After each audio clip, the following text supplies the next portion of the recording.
Hey,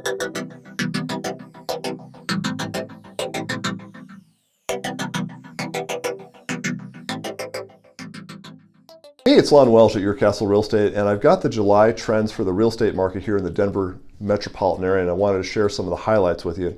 The big news here is that inventory finally is increasing. The number of homes and condos available for sale is up 82% at the end of July of this year versus the end of July of last year. So incredible increase.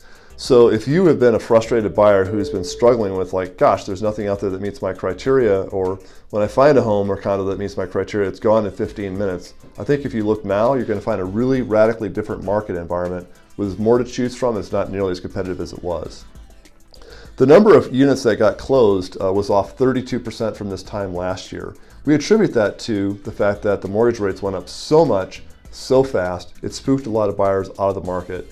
In my earlier video, I talked a little bit about how mortgage rates have declined from 5.9 to 4.99 just in the last couple of weeks. So some of that affordability gap has been closed. So we think that the number of units sold is going to be down from last year, probably in the latter half of this year, but not as dramatically as we saw in July. That was quite a difference.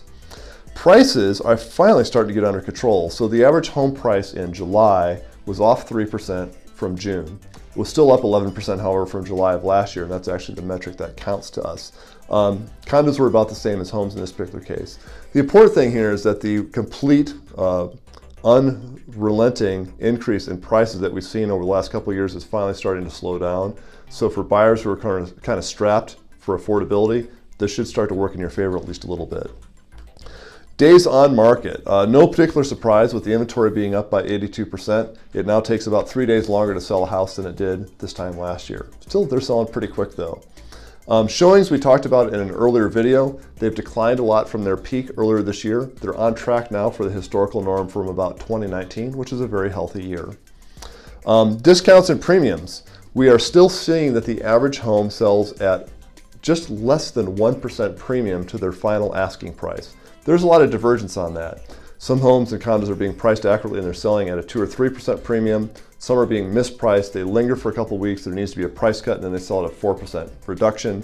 It's starting to look a little bit more like a normal market.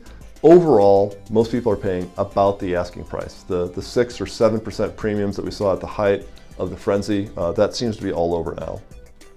Finally, what's going to happen next? We can take a look at the number of pending under contracts at the end of July as a really good gauge of what's going to happen in August for the number of homes that we're going to sell. And it was off 11% from last year. So not nearly as dramatic as that 30% decline that we saw before. So things are looking pretty good. It looks like a more stable market. Should be easier for everybody to get a deal done and a lot less frustration.